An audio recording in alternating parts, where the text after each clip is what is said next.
کبھی یہ سوچا ہے کہ جب ہم کسی سے پہلی بار ہاتھ ملاتے ہیں تو اس ایک لمحے میں کیا ہوتا ہے؟ صرف ہاتھ ملانے کے انداز سے ہی سامنے والے کے بارے میں ایک پوری رائے بن جاتی ہے نا؟ بالکل، یہ ایک بہت ہی کیا کہتے ہیں غیر محسوس سا تعلق ہے جو پہلے چند سیکنڈ میں ہی قائم ہو جاتا ہے۔ تو آج ہم جسم کے اسی حصے پر بات کریں گے جسے ہم اکثر شاید نظر انداز کر دیتے ہیں، یعنی ہمارے ہاتھ، اور یہ جاننے کی کوشش کریں گے کہ کیا واقعی صرف ہتھیلیوں کی پوزیشن بدل کر کسی میٹنگ کا، کسی انٹرویو کا نتیجہ بدلا جا سکتا ہے؟ یہ سوال بہت اہم ہے کیونکہ اس کا جواب حیران کن طور پر ہاں میں ہے۔ آج ہم جس مواد کا جائزہ لے رہے ہیں وہ باڈی لینگویج پر کی گئی ایک گہری تحقیق ہے جو خاص طور پر ہاتھ کے اشاروں کے پیچھے چھپی نفسیات کو کھول کر بیان کرتی ہے۔ اچھا، تو ہمارا مقصد یہ سمجھنا ہے کہ ہمارے ہاتھ غیر ارادی طور پر کیا پیغام دے رہے ہیں، اور کیا ہم اس زبان کو سیکھ کر اپنے فائدے کے لیے استعمال کر سکتے ہیں؟ بالکل، یہی ہمارا مقصد ہے۔ چلے پھر اس دلچسپ موضوع کو ذرا کھولتے ہیں۔ بات ایک بہت ہی سادہ سے تجربے سے شروع ہوتی ہے۔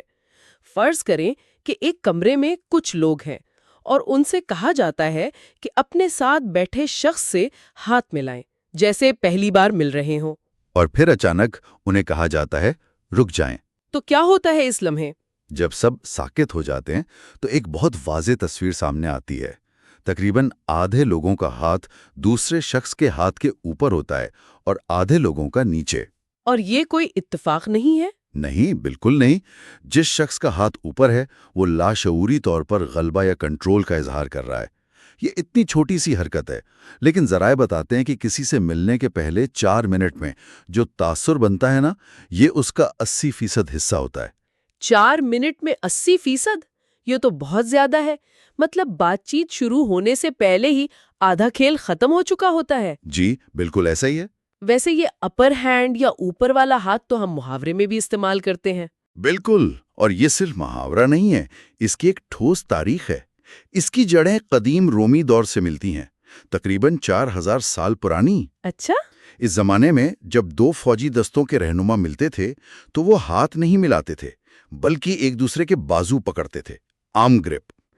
طاقت آزمائی کے لیے؟ بالکل، جس کا بازو اوپر کی پوزیشن پر ہوتا اس کے بارے میں کہا جاتا has got the upper hand, اور اس کا مطلب یہ تھا کہ جنگ کے بعد مال غنیمت یا سہولیات میں پہلا حق اسی کا ہوگا۔ واہ، تو یہ نفسیات آج بھی ہمارے اندر موجود ہے، حالانکہ اب ہم صرف ہاتھ ملاتے ہیں۔ جی، ہمارے دماغ میں وہ پرانی پروگرامنگ اب بھی کام کر رہی ہے۔ تو پھر ایک اچھا متوازن مصافحہ کیسا ہونا چاہیے جو نہ کمزور لگے اور نہ ہی دھوس چمانے والا؟ اس کے 2 بہت سادہ اصول ہیں۔ پہلا، اپنا ہاتھ بالکل سیدھا رکھیں، نہ اوپر نہ نیچے، یہ برابری کا اشارہ ہے۔ صحیح۔ اور دوسرا، دباؤ برابر رکھیں۔ اسے سمجھنے کے لیے 1 سے 10 کا پیمانہ سوچ لیں۔ 1 بالکل نرم جیسے مری ہوئی مچھلی، اور 10 ہڈیاں توڑ دینے والا۔ ٹھیک ہے۔ اگر کوئی آپ سے 7 کے دباؤ سے ہاتھ ملاتا ہے تو بہترین تاثر تب بنے گا جب آپ بھی 7 کا ہی دباؤ واپس دیں۔ اچھا، تو دونوں برابر اور پر اعتماد محسوس کرتے ہیں۔ بالکل۔ لیکن اگر کوئی جان بوجھ کر زیادہ دباؤ ڈالے، جیسے کوئی باس یا کلائنٹ 9 کی شدت سے ہاتھ دبائے تاکہ وہ شروع سے ہی کنٹرول حاصل کر لے؟ ایسی صورت میں تعلق کو متوازن رکھنے کے لیے آپ کو بھی اپنا دباؤ بڑھا کر 9 تک لانا پڑے گا۔ اچھا، تاکہ برابری قائم رہے۔ جی، اگر آپ اپنے ساتھ کے دباؤ پر قائم رہتے ہیں تو اس کا ہاتھ قدرتی طور پر آپ کے ہاتھ کے اوپر آ جائے گا اور گفتگو شروع ہونے سے پہلے ہی ایک غیر متوازن رشتہ بن جائے گا۔ وہ کنٹرول میں محسوس کرے گا اور آپ کمزور، اور یہ سب بغیر ایک لفظ کہے ہو جائے گا۔ لیکن کیا یہ اصول ہر ثقافت میں ایک جیسا ہے؟ کہیں نرم مصافحہ برا تو نہیں سمجھا جاتا؟ آپ نے بہت اہم نقطہ اٹھایا ہے۔ یہ اصول زیادہ تر مغربی اور کاروباری دنیا کے ہیں۔ یقیناً ثقافتی فرق بہت اہم ہے۔ کچھ ایشیائی اور مشرقی وسطی کی ثقافتوں میں نرم مصافحہ احترام کی علامت ہے، اور زیادہ مضبوط مصافحہ بدتمیزی لگ سکتا ہے۔ تو پھر کیا کرنا چاہیے؟ سب سے اہم اصول ہے کہ سامنے والے کے دباؤ کو محسوس کریں اور اس کے برابر جواب دیں، یعنی میچ اینڈ مرر۔ یہ کسی بھی ثقافت میں بہترین حکمت عملی ہیں۔ ٹھیک ہے، مسافے میں تو ہاتھ کا اوپر یا نیچے ہونا سمجھ میں آتا ہے کیونکہ یہ جسمانی رابطہ ہے، لیکن کیا یہی اصول تب بھی لاگو ہوتا ہے جب ہم صرف بات کر رہے ہوں؟ مطلب کیا تب بھی ہتھیلیوں کا رخ کوئی معنی رکھتا ہے؟ بالکل، اور شاید اس سے بھی زیادہ۔ مجھے ذرائع میں ایک بات پڑھ کر بہت حیرت ہوئی کہ ہمارے دماغ اور ہتھیلیوں کے درمیان جسم کے کسی بھی دوسرے حصے سے زیادہ اعصابی رابطے ہوتے ہیں۔ ایک منٹ، کسی بھی دوسرے حصے سے زیادہ؟ اس کا مطلب تو یہ ہوا کہ ہمارے ہاتھ ہمارے دماغ کا ایک طرح سے بیرونی حصہ ہے؟ آپ اسے بالکل ایسا ہی کہہ سکتے ہیں۔ اسی لیے جب ہم کسی کو قائل کرنے کی کوشش کر رہے ہوتے ہیں تو ہماری ہتھیلیوں کی پوزیشن بہت اہم ہو جاتی ہے۔ اس کو جانچنے کے لیے ایک تجربہ کیا گیا جس میں ایک اسپیکر نے ایک ہی بات ایک ہی لہجے میں 3 مختلف گروپس کے سامنے کہی۔ فرق صرف ہتھیلیوں کی پوزیشن کا تھا۔ دلچسپ۔ تو پہلی پوزیشن کیا تھی؟ پہلی پوزیشن تھی ہتھیلیاں اوپر، پامز اپ۔ اچھا۔ جب اسپیکر نے بات کرتے ہوئے اپنی ہتھیلیاں کھلی اور اوپر کی طرف رکھیں تو یہ ایک غیر دھمکی آمیز دوستانہ اشارہ سمجھا گیا۔ یہ قدیم زمانے سے سچائی اور کھلے پن کی علامت ہے۔ تو لوگوں کا رد عمل کیسا تھا؟ جب اس نے حاضرین کو اپنی نشستیں تبدیل کرنے کو کہا تو تقریباً سب لوگ خوشی خوشی بغیر کوئی سوال کیے اس پر عمل کرنے کے لیے تیار ہو گئے۔ انہیں لگا کہ ان سے درخواست کی جا رہی ہے، حکم نہیں۔ یعنی ایک طرح سے تعاون کی فضا بن گئی۔ ٹھیک ہے، اب آتے ہیں دوسری پوزیشن پر، ہتھیلیاں نیچے، پامز ڈاؤن۔ یہاں کیا ہوا؟ جیسے ہی اسپیکر نے وہی الفاظ کہتے ہوئے اپنی ہتھیلیوں کا رخ نیچے کی طرف کیا، کمرے کا ماحول فوراً بدل گیا۔ کیسے؟ لوگوں نے محسوس کیا کہ اب انہیں حکم دیا جا رہا ہے۔ کئی لوگوں کے اندر مزاحمت کا احساس پیدا ہوا۔ انہیں لگا کہ اب ان پر اختیار جتایا جا رہا ہے۔ اس کی کوئی تاریخی مثال؟ اس کی سب سے مشہور اور خوفناک مثال ہٹلر کا نازی سلیوٹ ہے، جس میں ہتھیلی سختی سے نیچے کی طرف ہوتی تھی۔ یہ طاقت اور مکمل اطاعت کا پیغام تھا۔ ہاں، اگر وہ یہی سلیوٹ ہتھیلی اوپر کر کے کرتا تو ایسا لگتا ہے جیسے کہہ رہا ہو، کیا کسی کے پاس کھلے پیسے ہیں؟ بالکل، ایک اشارہ اسے تاریخ کا سب سے خوفناک آمر بناتا ہے، دوسرا بھکاری۔ طاقت ہتھیلی کی پوزیشن میں تھی۔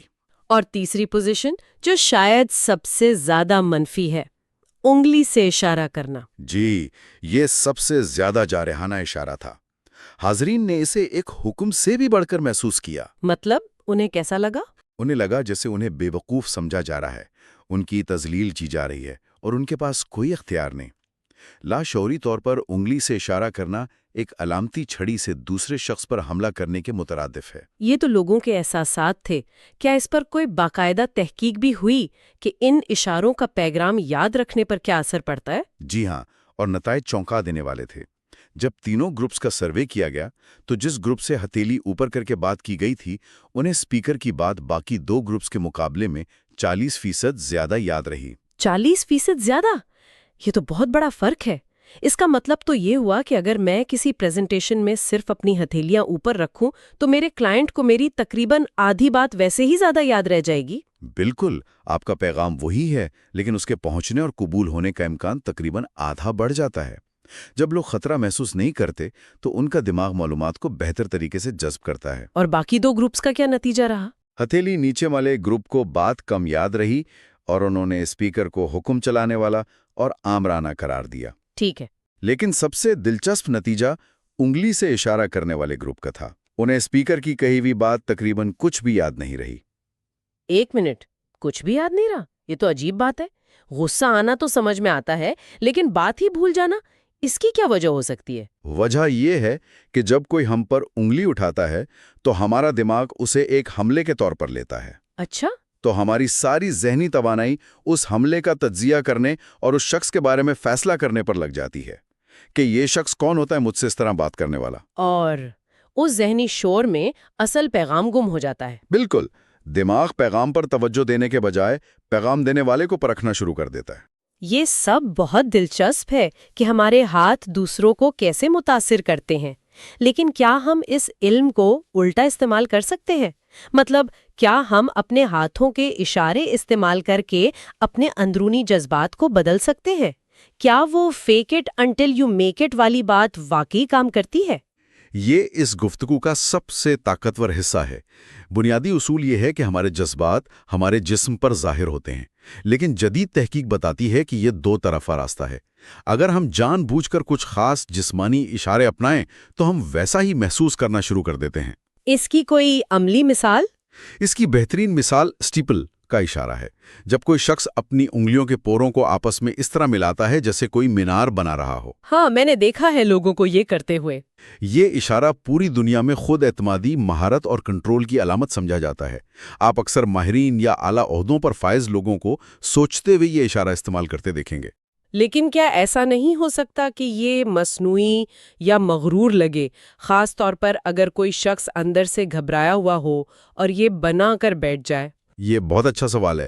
شروع میں تھوڑا مصنوعی لگ سکتا ہے، لیکن کلیدی نقطہ یہ ہے کہ یہ اشارہ صرف دوسروں کے لیے نہیں، یہ آپ کے اپنے دماغ کے لیے بھی ہے۔ اچھا۔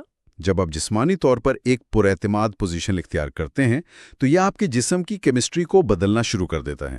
تحقیق سے پتہ چلتا ہے کہ ایسی پوزیشنز کورٹیسول یعنی سٹریس ہارمون کی سطح کو کم کرتی ہیں اور ٹیسٹوسٹیرون کی سطح کو بڑھاتی ہیں۔ یعنی آپ نہ صرف پراعتماد نظر آتے ہیں بلکہ آپ حیاتیاتی طور پر پراعتماد بننا شروع ہو جاتے ہیں۔ بالکل، یہ صرف دکھاوا نہیں، یہ اصل میں آپ کے اندر ایک تبدیلی لا رہا ہے۔ تو اگر کوئی کسی اہم میٹنگ یا انٹرویو سے پہلے گھبراہٹ کا شکار ہو تو اسے کیا کرنا چاہیے؟ اسے میٹنگ سے چند منٹ پہلے یا جب وہ اپنی باری کا انتظار کر رہا ہو تو میز کے نیچے یا اپنی گود میں یہ اشارہ بنا لے۔ یہ اس کے دماغ کو سگنل بھیجے گا کہ تم کنٹرول میں ہو۔ اس سے اس کی گھبراہٹ کم ہوگی اور جب وہ بولنا شروع کرے گا تو اس کے انداز میں ایک فطری اعتماد جھلکے گا۔ یہ تو اپنے آپ کو ذہنی طور پر تیار کرنے کا ایک بہت اچھا طریقہ ہے۔ تو آج کی گفتگو سے جو میں نے سمجھا وہ یہ ہے کہ ہمارے ہاتھ ہر وقت بول رہے ہوتے ہیں، چاہے ہم خاموشی کیوں نہ ہوں۔ جی، ہتھیلی اوپر رکھنا تعاون کی دعوت ہے، ایک درخواست کی طرح۔ ہتھیلی نیچے رکھنا اختیار اور حکم کا پیغام دیتا ہے، اور انگلی سے اشارہ کرنا تو تعلقات کو تباہ کرنے کا سب سے تیز طریقہ ہے۔ بالکل صحیح خلاصہ ہے، اور یہ جاننا کہ کس صورتحال میں کون سا اشارہ استعمال کرنا ہے زندگی کے ہر شعبے میں بہت بڑا فرق ڈال سکتا ہے۔ جیسے کہ اگر آپ چاہتے ہیں کہ آپ کی ٹیم آپ کے ساتھ تعاون کرے تو کھلی ہتھیلیوں کے ساتھ بات کریں، لیکن اگر کسی ہنگامی صورتحال میں جیسے آگ لگنے پر لوگوں کو باہر نکالنا ہے تو وہاں ہتھیلی نیچے کا حکم والا اشارہ زیادہ مؤثر اور ضروری ہوگا۔ صحیح۔ تو اس علم کا اطلاق تو نوکری کے انٹرویو سے لے کر کاروباری معاہدوں تک، یہاں تک کہ ذاتی تعلقات میں بھی ہو سکتا ہے۔ جی بالکل۔ اپنے ہاتھوں کے اشاروں سے آگاہ رہنا اور انہیں سمجھداری سے استعمال کرنا کامیابی کے امکانات کو بہت بڑھا سکتا ہے۔ جی، اور آخر میں سننے والوں کے لیے ایک سوچ چھوڑنا چاہوں گا۔ ضرور۔ آج ہم نے اپنا سارا وقت ہاتھوں اور ہتھیلیوں پر صرف کیا، لیکن یہ ایک بہت بڑا سوال پیدا کرتا ہے۔ اگر صرف ہمارے ہاتھوں میں اتنی طاقت ہے تو ہم روزمرہ زندگی میں اور کون سے لاتعداد لاشعوری اشارے بھیج اور وصول کر رہے ہیں؟ دلچسپ سوال ہے۔ میز کے نیچے ہمارے پیروں کی پوزیشن کیا کہہ رہی ہے؟ ہمارے کھڑے ہونے کا انداز دنیا کو کیا کہانی سنا رہا ہے؟ یا ہمارے سر کا ہلکا سا جھکاؤ پوری گفتگو کا مطلب کیسے بدل دیتا ہے؟ ہم سب ایک ایسی خاموش زبان بول رہے ہیں جس سے ہم خود بھی واقف نہیں، اور شاید سب سے اہم سوال یہ ہے کہ یہ اشارے خود ہمیں اپنے بارے میں کیا بتا رہے ہیں؟